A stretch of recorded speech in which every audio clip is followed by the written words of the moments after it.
it's surprising even to me how that's happened, and it's really become like a community. We've had people get married. Yeah, it's crazy, right? It's insane. It's absolutely insane.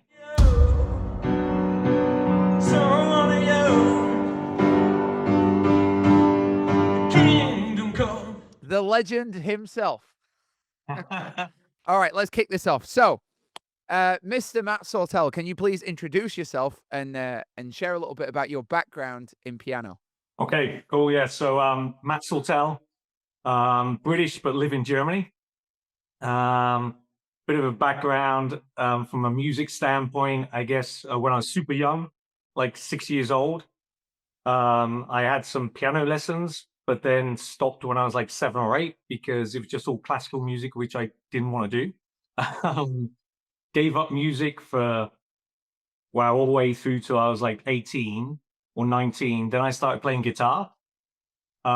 Did that for a long, long time. And then it was during COVID, I want to get back to piano. It's something I loved, always loved the sound of piano. And I found your course, right? So joined that. And the last, what's that now being 3 years, I guess, right? Yeah. 3.5 years, I think, something like that. And now it's just, I never imagined what I'm doing now with music. It was never what I thought I'd do, but joining your the Ridley Academy and now the mentorship, I am staggered at what I've achieved. I never ever imagined it was something the goals I've achieved were things I never expected to do or never even imagined to do. Well, let me ask you this. Well, first of all, I love it. Take me back to like, what is it that made you join Ridley Academy in the first place? What is it that brought you into it?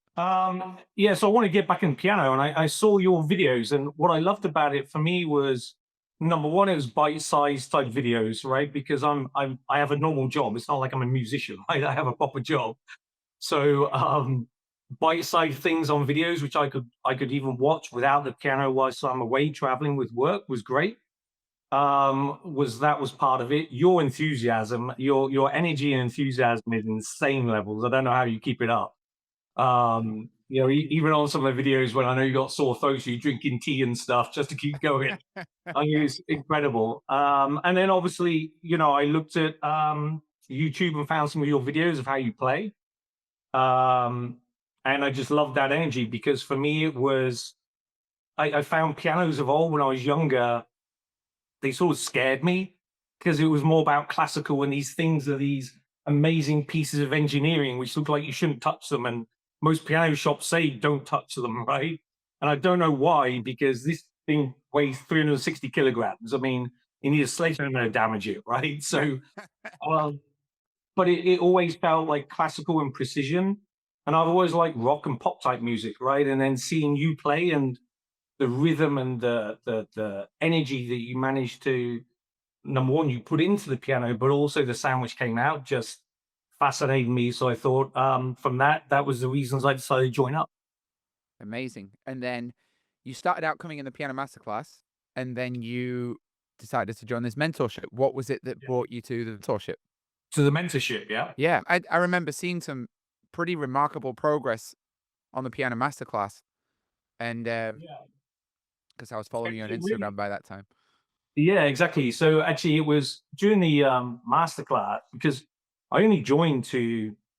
I just wanted to get back and play piano, right, for myself and do sort of rock and pop stuff. And for me, obviously, you're British, right? So you'll know this. I the things I used to love was Radio One Live Lounge, right? I'm sure you know that Joe Wiley and stuff, right? And I used to love listening to that, and then even better when they came out with those things, which I guess young people don't know anymore, the CDs, right? of the live lounges, and I just loved how the bands would take other people's songs and make them their own, right? And I just that's what I want to do for myself, not to be out there selling it, if you want to call it that, or doing it to the masses, just for myself. And through the academy, to start with, the masterclass, I was able to do that. I was able to do my own songs. Right? And even to the level that I got on Instagram, a friend of mine set it up. You should share this. And then near the end of my time of doing Masterclass, although I still go back to it, so I don't think it ever ends. Um, I then did a gig at my friend's wine bar, which was insane. But then I felt I still need to do more. I need to learn more. And the mentorship came up, and I thought actually it's great because then I can hone individual skills of my playing and performance. Because now I'm no longer just doing it for myself. I'm out there not just on social media, but performing live. Right. So that was the key. I don't know the answer to this. Before joining, what were your biggest struggles with music? Honestly, before joining, I was only playing the guitar at the time, and it was just for a bit of fun, right? So it was more of grabbing an acoustic guitar and jamming with some friends and just, having a beer and having a laugh. So it wasn't, So it you was never never, played piano? You came well, in I did told early on when I was 6 years old. I did, I had piano lessons because my mum's sister used to have a girls' boarding school. And so during the summer, we'd get dumped off over there because there was no one there, me and my brother. And I was like 6 years old at the time. And they had like three or four upright pianos around the place.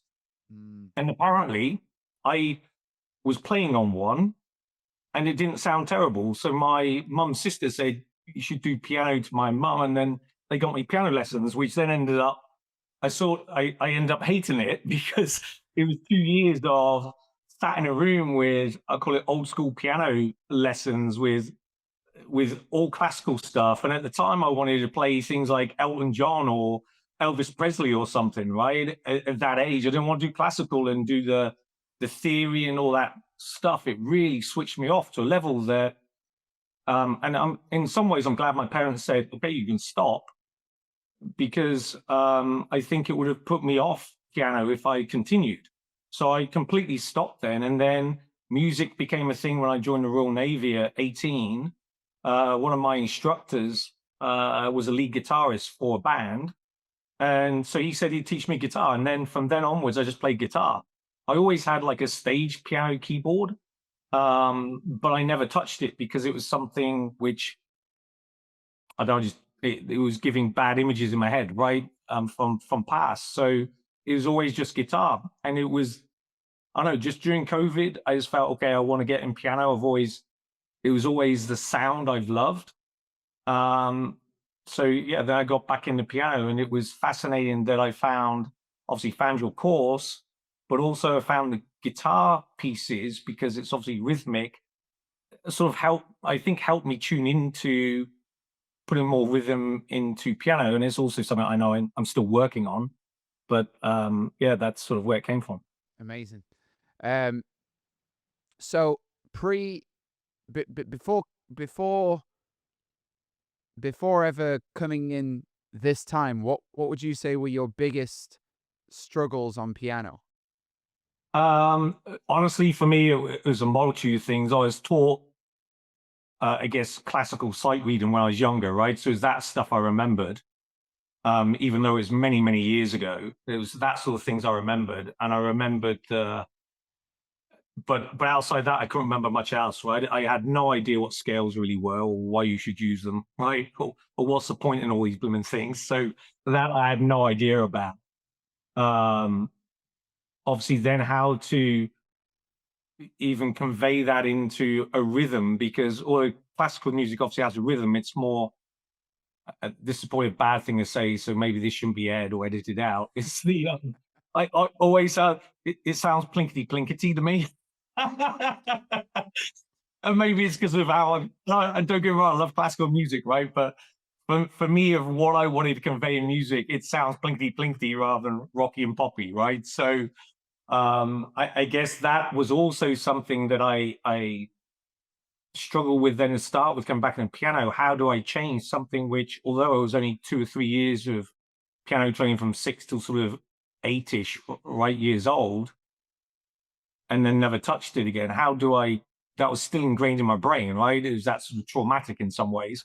Um, that it was trying to, how do I get that out of my head to move into the sort of songs I wanted to play and the way I wanted to play, right? Mm. So Amazing. Um, How has Ridley Academy changed the way that you learn and play piano? I mean, totally changed. I still do the basic skills to start, the sort of 10 minutes. That's the one thing I do all the time, right? Where I do the going up and down the scales or the finger gym exercises. They're things I still do because even if I don't get the time to play, I find sometimes I could be a week or 10 days without touching a piano because of my work and travel. And but I'll still be doing that when I get back. And I'm surprised how much that advances me still, even now, in being able to play better. So I think being able to really feel the piano, that it becomes part of you rather than it's a separate instrument. I think that's really come out of the Ridley Academy for me. And then secondly, the ability just to very easily make a song my own. I find I back to why I said I wanted to do piano originally was that live lounge type thing of making a song your own. And that I find now I listen to songs go, oh wow, I could do it in this sort of way on a piano. It just naturally starts coming in, and um, and then being able to turn it into my own songs. I just it amazes me even today. I watch back videos myself, and I sort of pinch myself and don't believe it's me playing. So That is amazing. And how long have you been on the mentorship now? well, I was one of the first ones, so I guess it's what 9 months, something like that, I guess. Something like that. Okay. Yeah. And how has that changed your playing? Oh, incredibly. So for me, it was we focused heavily with my mentor on rhythm. So rhythm was the main thing um, because she had said you got the musicality, we need to get more of the rhythm and not just but more consistent rhythm and also more deliberate rhythm, right? I guess so. That's what we really worked on, and I can feel it when I play. So I can see it when I watch the video back, but also I feel it when I play that my rhythm is more consistent. And of course, and I think it was probably the piece being honest, it was the piece in the masterclass I didn't spend as much time on because it brought me back to the horrible training of a metronome, right? When I was younger. But now you probably see maybe in the background as a metronome on the piano. It's a thing which I guess I've been using the most all the time. And before I did my last gig, all I did my songs which I had chosen. I went through every song playing them with a metronome at like 60 beats, 90 beats, 120, 180, even if they're slow songs, to get all these like precise rhythms nailed throughout so that then I could play them however I wanted to. And I found it was much more easier, more natural to play. And I'm still focusing on rhythm. I don't think you ever give up on that, right? But it's something I now love, and I love the metronome. So yeah, I guess that's the main. And obviously, and outside of that, I guess your piece is from it the more performance piece, right? That piece I took a lot more in thinking of, well, how do I make these videos look better, or how do I perform differently? And especially because I'm singing too, which is something I'd never done before I started the academy or masterclass. So um, I think that whole performance and confidence around performing and singing is I guess, the other layer which I've taken away from you through the mentorship. That's amazing. Amazing. So let me ask you this, because you've alluded to something there, but people watching are not going to know this. And so you've gone from not really touching a piano since you're 8 years old, couldn't sing, never sang, and there you're just talking about doing gigs. So Mhm. how's that gone? Like you're doing gigs now. Carry each other, yeah, carry each other.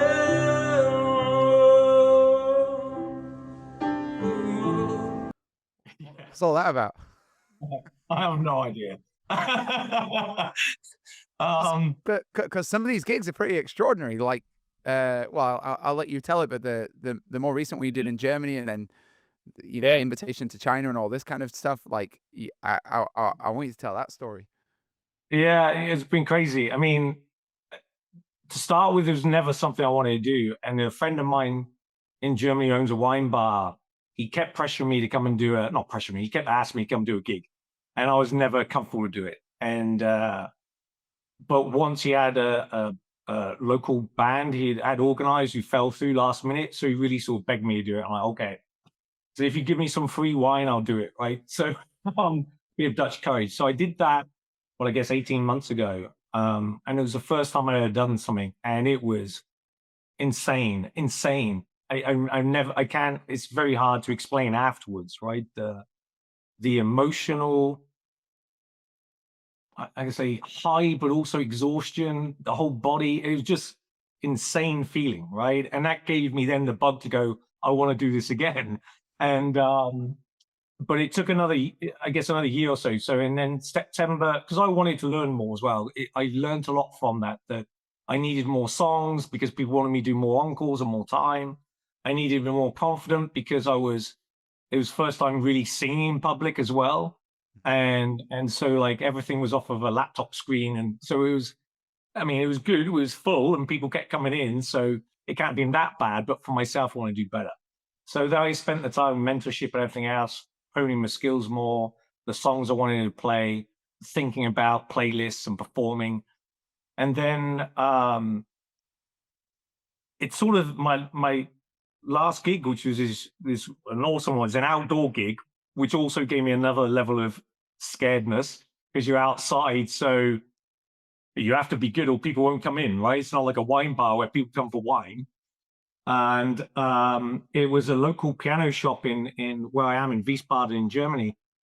They've been around for 125 years, and they are a piano maker, and it's an incredible shop. And I had them actually graffiti one of my pianos, right? So I have an upright piano, and they have a graffiti artist because they did there's a thing in Germany called piano bombing, where some piano shops have donated pianos, had them graffitied, and leave them around the cities. So you just play and post them on Instagram, right? So really cool. And so I asked them to graffiti one of my pianos, and they followed me on Instagram. And they asked me to come and, why don't you turn it into a gig? We've got an outdoor courtyard, and we could have the graffiti artist graffitiing your piano, and then you can do a gig. And so I'm like, sure. I mean, awesome. And they obviously gave me a piano to play. And but they said, let's do it during, it was something called Stadtfest here, which is City Festival. So the City Festival is all about music. So all the way around the city, there's even famous German bands and stuff, well, proper famous people playing. And so he said, why don't you come and do it during that? So I had a 3-hour session on a Saturday in the afternoon. Man, it was like scary to start with, because the only people when I got there were obviously my friends, my couple of friends, family, wife, that type of stuff, right? And it was a big outdoor space. We could have, about 100 to 120 people in it.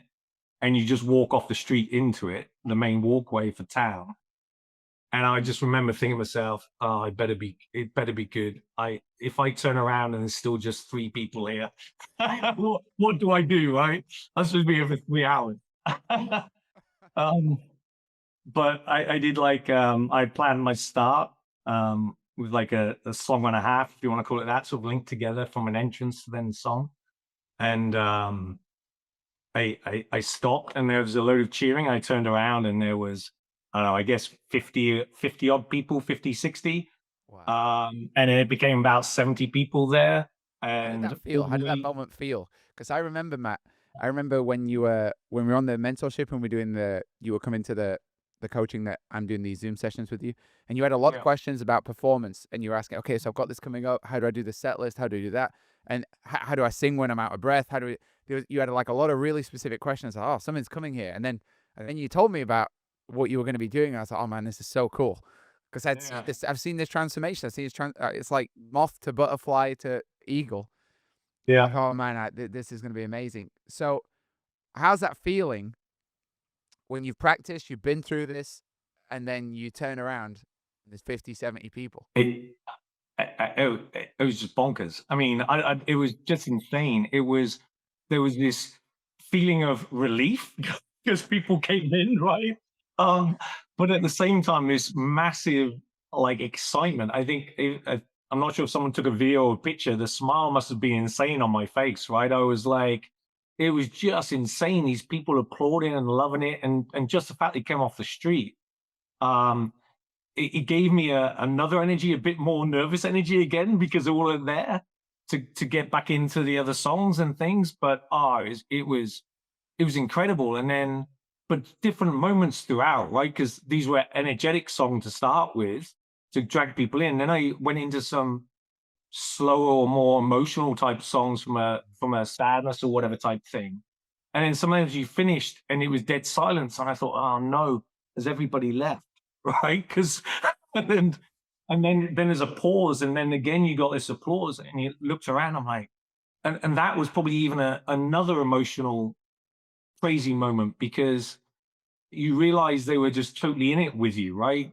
It was crazy. And there was another moment I played Britney Spears Hit Me Baby One More Time, right? And I was doing a bit, and the bit where it comes out Hit Me Baby One More Time, and I paused before I did it, and someone from the audience shouted out, Hit Me Baby One More Time. And everyone started laughing because it was off because I had held back on the song. And then literally every time I just kept turning around to get people to sing it when we were doing it. It was, yeah, I mean, it was amazing. And just to make every single moment then after that, the different songs I did, the different interactions, um, the break when everyone started coming up talking to you about it, they were asking me, do I teach piano and could I teach them and things? I mean, it was insane. And then there was a second session because we had a break, everyone left, and the second session was just as busy with different people. So yeah, it was an incredible experience. And that I'm going to do the same place when the weather gets a bit warmer. I'm going to do the same gig around sort of April, May time this year. Yeah. Absolutely amazing. Absolutely amazing. Wow. I mean, look at that. What is it like to did you ever imagine coming into Ridley Academy that you'd be doing something like that? No, never, never. I mean, piano was a thing which was always just something to myself. Do you know what I mean? So even when I was younger, I'd lock myself in a room and do it. It was something very personal. And again, coming back into it, it was nothing about for anybody, right? It was just for me. It was very selfish, just for me, a personal journey, whatever you want to call it, right? And it was just through the mentorship, through the masterclass, giving me confidence to sing as well. Because I know you say you should sing as well as play, right? And try and getting into that, encouragement from my wife and my friends and things, pushing me in some ways because you need some pushing, right? But with it saying, no, you're really good, you should go try, and then sharing it with the world, if you want to call it that, and seeing positive things back. Yeah, it never in my wildest dreams that I'd think I was doing that.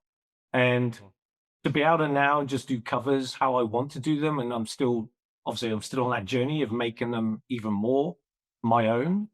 To even like last year, I started jotting down a couple of songs, writing my own songs, which I mean, that again, writing lyrics and my own song was never anything I imagined, right? I just wanted to mess around at home and be able to go, oh, I like this song and play it on the piano, right? And I've gone from that to be able to do that, to be able to sing the songs, to be able to make them my own, to do live gigs.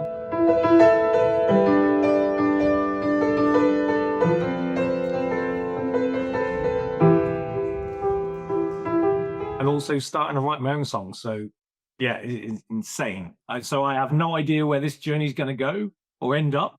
But it continues every day. I feel I'm more energized and achieving. I can see more progression every time. So yeah, It's amazing, Matt, really. And it's a weird thing to say because I'm younger than you, but I'm so proud of you. I genuinely am so proud of you. I'm like, it's just such a lovely thing. I remember seeing you very early on in the piano masterclass when you'd first posted something on social media, and then I remember you posted a video and you're like 1 million views, and I was like, wait, what? And and I clicked on it. I was like, holy shit! Like you were the you were the first student to get 1 million views. I was like, oh my god! And I was like, major proud dad feelings. Cool. And I was like, whoa, this is so cool. And then I shared that with everyone, like with all my followers. I was like, look at this guy, look at this guy. Like, this is my student. And uh to just see like this progress, it's so fulfilling for me. Also, like, this is why I built the school for Yeah. people like you, and for experiences like you're now having. Everything that you've experienced is something I've experienced. I played in a piano shop in Italy. People came up to me afterwards and asked do I teach, and I didn't at the time. And Yeah. I had that my whole life, and then and this weird feeling of people suddenly being interested in you, and you're like, oh my god, you go from like a normal human to the most interesting guy in the room. And Yeah. um, it's so amazing. Like the entire postulate and uh, imagination I had for the academy starting it was just other people being able to be in the seat that I get to sit in, rather than just stuck in the audience seat. Um, and it's just amazing to see, dude.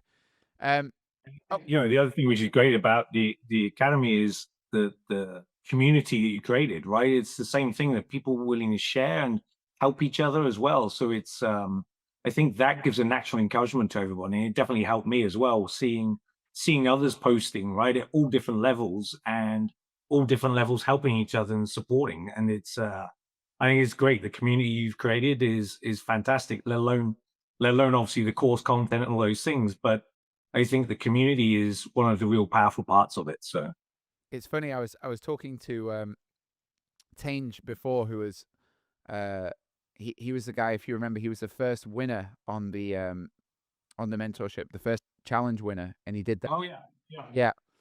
And I just had a conversation with him this morning. He said he was like, the thing I've most enjoyed about the mentorship is the group coaching. I was like, really? He uh-huh. was like, yeah, because I find that like everyone's helping everyone, and it's like this real group and community. And he talked at some length about that, and it's interesting to hear you say the same thing, which is kind of Yeah. accidental, by the way. I of course I wanted it to be that way, but it's it's surprising even to me how that's happened, and it's really become like a community. We've had people get married. It's quite um, that is incredible. Like, can I ask you this then? So,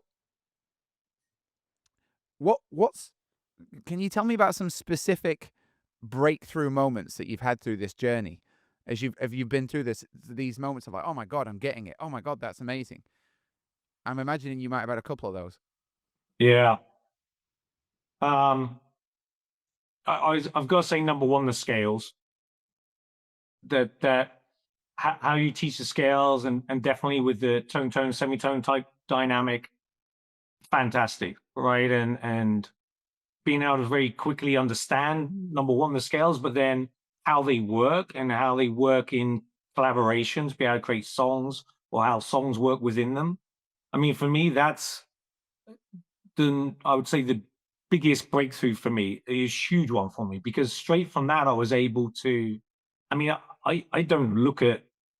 I can't remember the last time I looked at any sheet music. Right, I look up the chords, and then I know the song, or I listen to the song, I can play it right Mm, in my own way, not just playing chords. So and that's because I know the scale it's in, and I know the chords, I know that what works within it. So I can tell what notes to play, how I want to play it.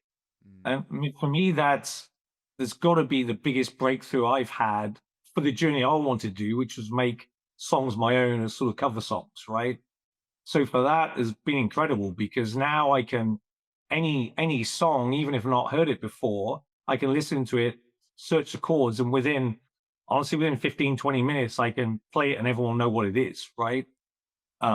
So I need more time to make it perfectly my own. But for me, that was an incredible breakthrough. wow. And then I think the other one's got to be the singing.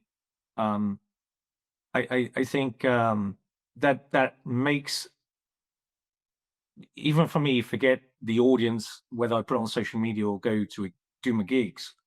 Um, when I sing and play, I feel more connected. I feel more emotional about it, right? Of how I'm playing. And although in some ways it makes it harder because you've got two things going on, right? The singing and playing. Um, I found that journey of changing the dynamics of how I'm playing versus when I want to sing and things. That whole journey, as I've gone down that path, I it just for me, I feel just much more emotionally connected to the piece of music I'm playing. Amazing. That's beautiful and very observable, I have to say. Like, very observable. Um, Yeah. particularly, you did the I Put a Spell on You. I remember you I was looking at your performance of that on one of the challenges. You'd submitted that as your song. The dynamics, I mean, everything about that, I was like, whoa, this is a level up. And you can just see this greater, like, I don't know the word in English, that you're just merging into piano Yeah. music, and it becomes this like it's the birth of an artist. It's an amazing thing to see. Um, so it's kind of interesting to hear your experience of it. It's exactly what I observe also. Um, amazing.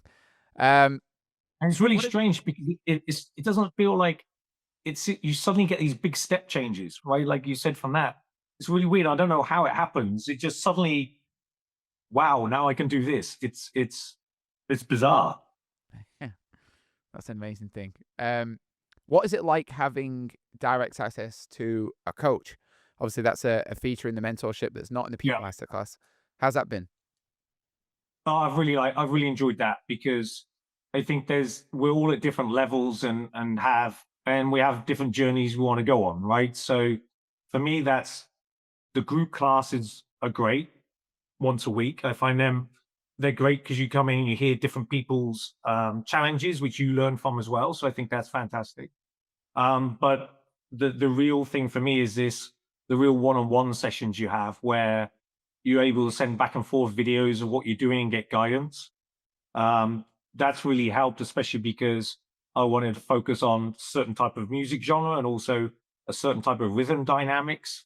So that's been incredible because that's then all we talk about back and forth, and that's been great. And we've got to level now where look, there's still work for me to do on my rhythm, but I feel, or we both feel that it's in the place that it, with just my continuing will get to where it needs to be, that we're now focusing on more of the sort of riffs and stuff in between, because that's where I want to sort of focus next, right? To really strengthen that piece. So yeah, that's been incredible because it's so easy. You just do a quick video and send it off. And I think it's the other piece actually from the whole mentorship and academy, because you're asking for video submissions, getting more comfortable with a video on you. It's something which I do now whenever I'm in front of the piano. I just put my camera on and just leave it going for half hour, an hour, just recording, and listen back, because the listening back, you can see more, not just how you're performing, but how you're playing. So I think all of that piece of these quick videos and you send them off, fantastic, great feedback, and you get very specific feedback with the video because Madison's my coach. She'll go in and go, at 3 minutes 27 seconds, you're off by half a beat. I'm like, really? But it's Well, great, right? we'll You need watch it. that. That is awesome. I mean that it is. It's so funny as what I mean. There's got to be a correlation between that and the kind of your social media is. I mean, some people would dream of having some of the stuff you've done on social media. Um, I'm curious, what was it like for you getting 1 million views on a performance when you didn't even imagine you were going to be performing, but and then now you find yourself with 1 million views? Is that surreal or what is that? Yeah, it was bizarre because sort of bizarre. So a friend of mine set up my social media because she does like it's something she does. I hadn't done any social media really before, apart from LinkedIn or Facebook, right? So um, she'd set it up originally, and I remember I think it was one of my earlier posts, and like 5 or 6 posts in, I think, or something, right? And it was insane. She was messaging me going, "You've got to go, you've got to go look at your post." And I'm like, "What?" And like, and it just kept going up and up. And we're going, "This is crazy." It was surreal. It didn't really feel like it was me. It was really, really odd. And it was staggering. It was insane. It was I never imagined that would be something that I would achieve on social media as a post. I guess the problem is after that, you're like, oh, how did that happen? And try and analyze it. You keep doing it where we've got to take that out of your mind. It was just, yeah, it was just insane. It just, and it still today doesn't feel real. But I look back at other posts and I still have posts which have 10 or 20,000 or 30,000 views and things as well. Right. So, Which um, is Madison Square Garden. yeah, it's crazy, right? It's insane. It's absolutely insane. Yeah. Like what the biggest post you did, how many views did that get? Like, do you know what that got to? I think it is that one where it got to about 1.2 million, something like that. Yeah. 1.2 million. Can you imagine? Yeah. I mean, there is no stadium, but can you Yeah. mm, eh, just imagine that when you sat down and played that, and somebody just put a camera on you, Yeah. you were essentially on a stage with 1.2 million people in the audience. Yeah. That's Absolutely insane.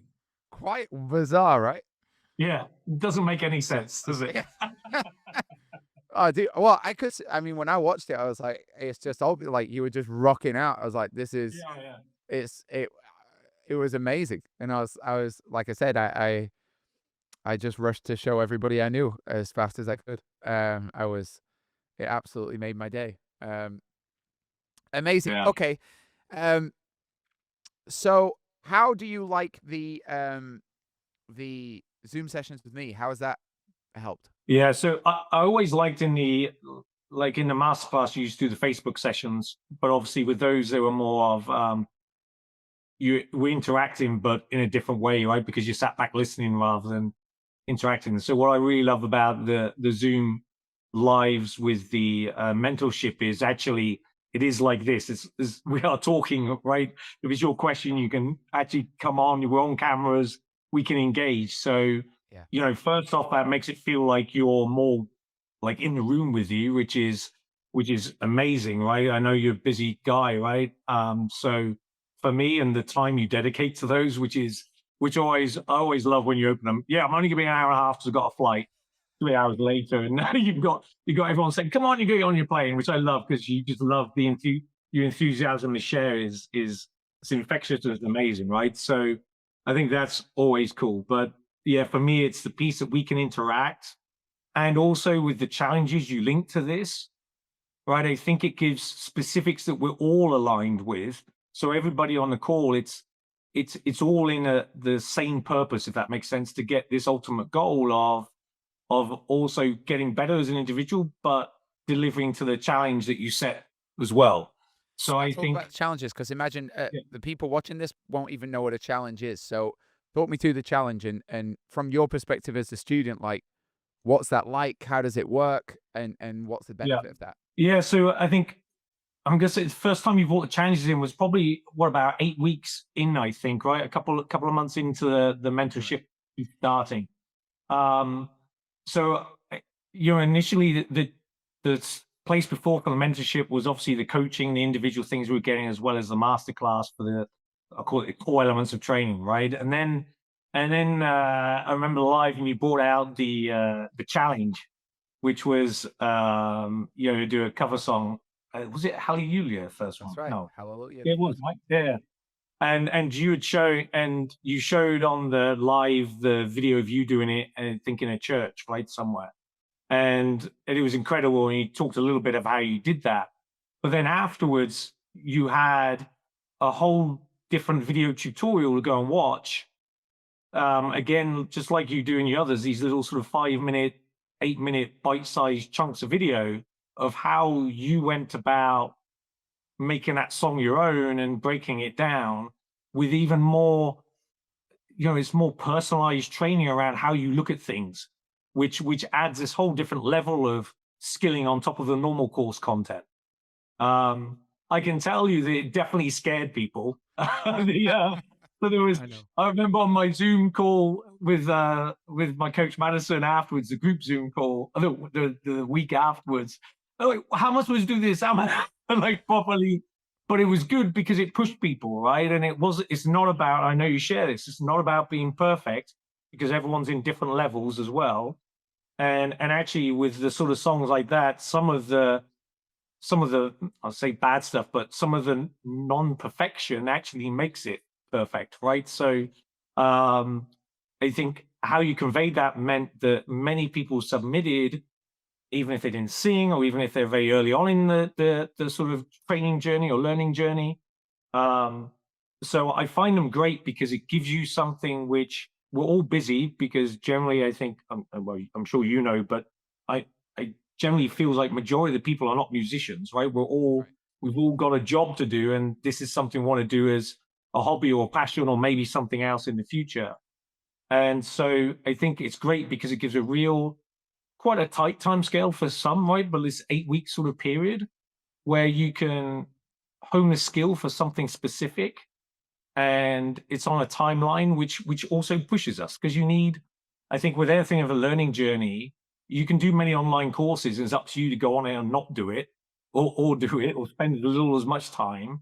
With this, you've got that push that you sort of need to, right? Which I think is also why I personally found the course very successful, because for myself, because it's giving me that push to go do something, even though I have a general busy work lifestyle, right? So yeah, I love them. I love the challenges. They're awesome, and you can see how people are not just performing from playing, getting better, but also like, oh, I'm gonna do this crazy video angle, or get some drones and fly in and take videos. It's sort of like become this huge, crazy competition of stuff you can do. It's true. I remember seeing the first guy who did this insane, like he took a keyboard to the top of a mountain and he had Yeah, mug shots. I was like, what the heck is yeah, this guy's done a Mission Impossible movie. yeah, And um well, yeah, so that's how they end. So these challenges, I mean, they're called challenges for a reason, because a big philosophy I have is that if you just stay in the comfort zone, what's the point of that? Uh, yeah, and progress is right outside that comfort zone. We just go there one step at a time. And in the end of this challenge, you, the students, have to send a submission in, and then somebody gets picked, and then they become the Ridley Academy Grammy winner. I know you were one of those, and and that's there just honestly, that was just for a bit of fun to start with. It was almost like yeah, it was just as to put a spirit of play into the whole thing. But the creator that's gone into that, and it's weird. As soon as you say like there's a competition, people just get professional, and mhm, that change in approach of like, oh, okay, like okay, I saw the hugest difference before that challenge, after that challenge, to the way that people were approaching songs, and there was yeah. something deliberate about it. It was like, all right, yeah, I'm clear where I've got to get to, and by the way, you're gonna love it. I just know you're gonna love the next challenge. It launches today. Is that Cool. it's an Elton John song, and Oh, nice. yeah, it's you're gonna love it. Um, okay, so I feel like on sort of MTV Cribs, like you're like, oh, let me show you around, Stephen. Welcome to my place. And instead of taking you to like the bedroom to show you where the magic happens, like, well, this is where the magic happens. You so do like a Ridley Academy Cribs. it's very, it's very true.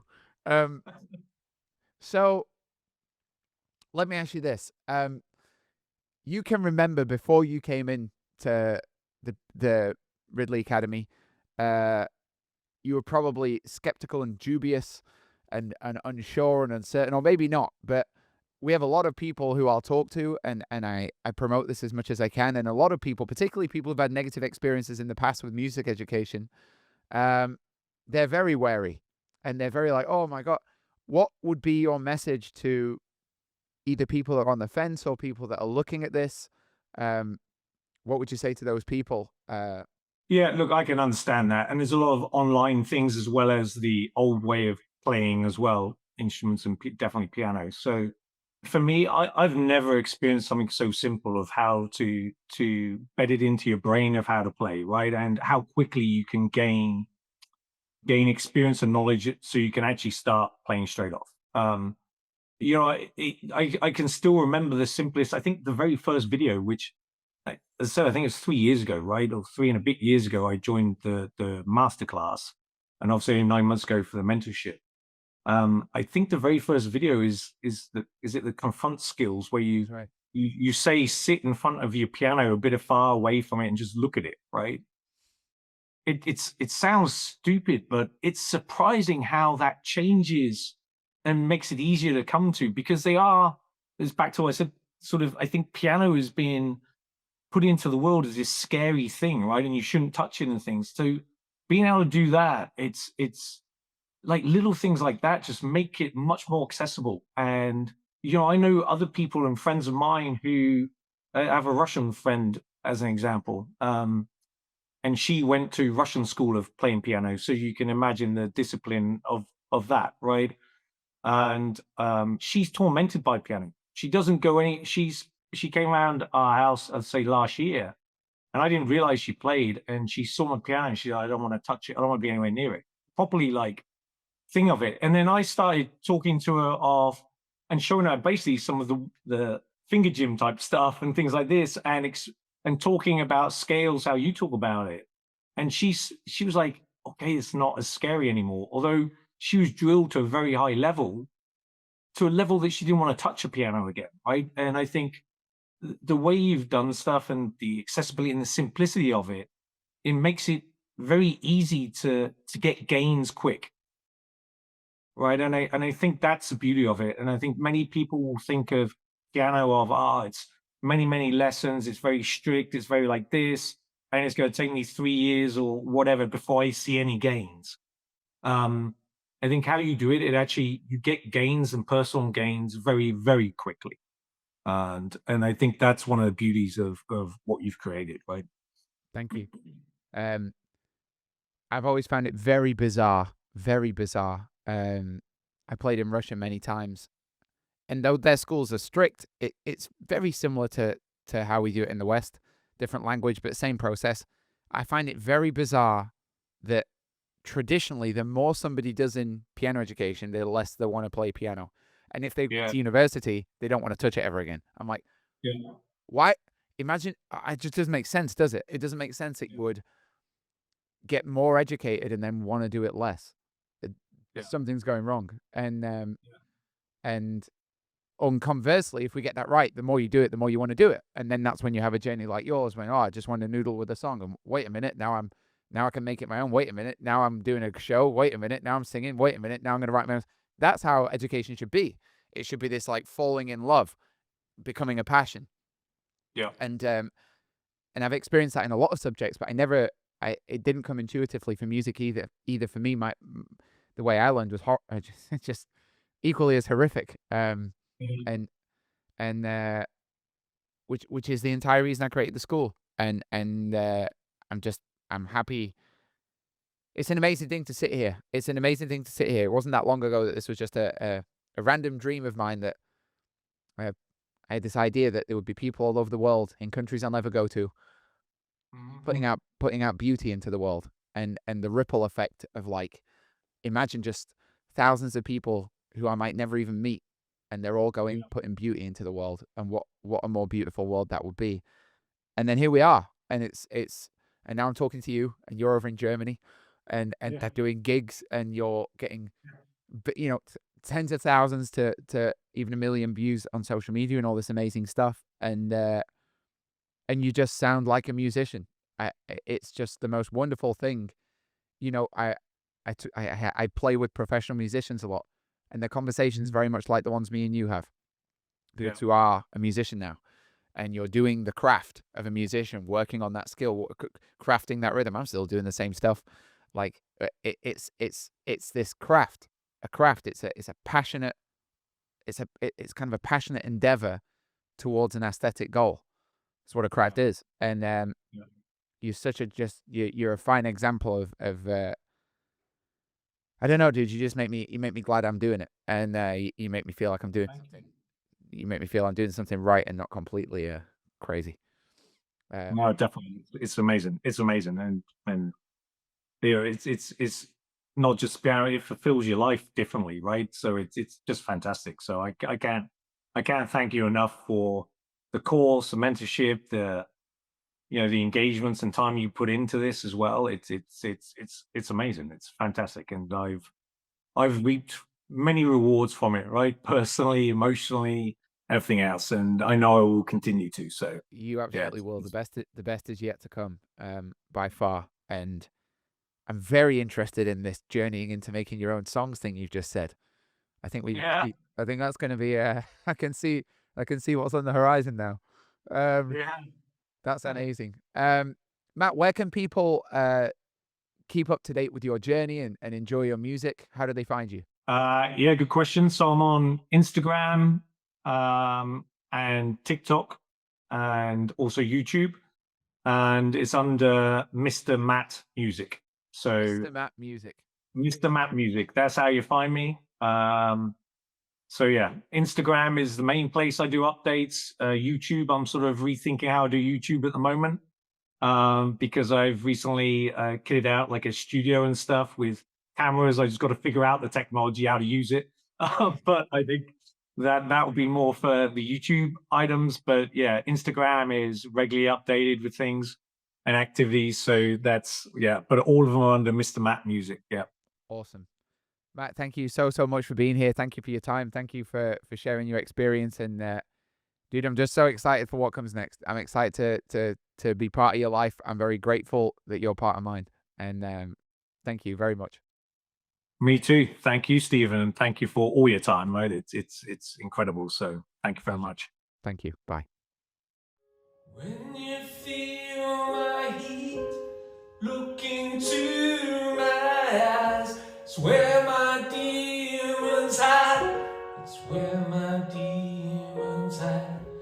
Don't get too close. It's dark inside. It's where my demons hide. Where my demons hide.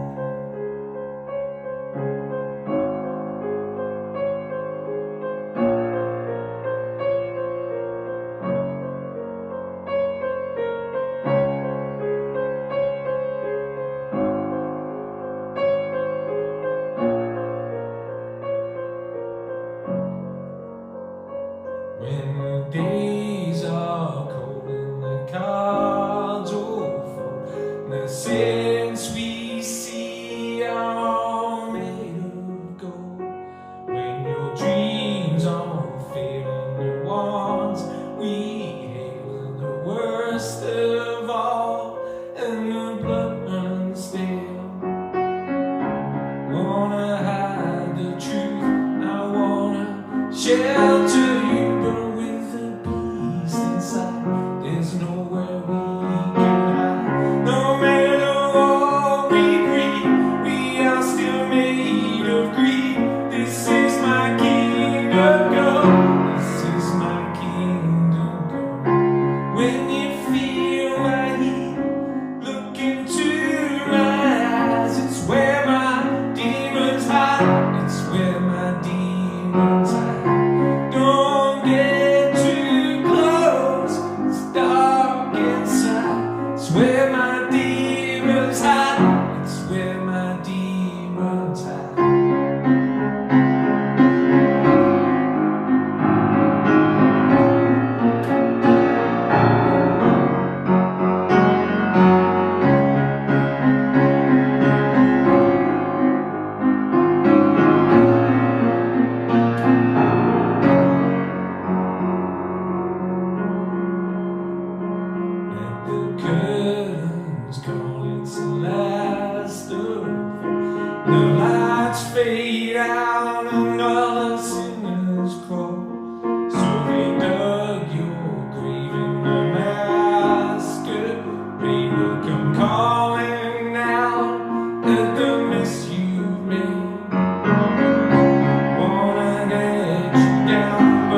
my demons hide. Don't get too close, it's dark inside. It's where my demons hide. It's where my demons hide.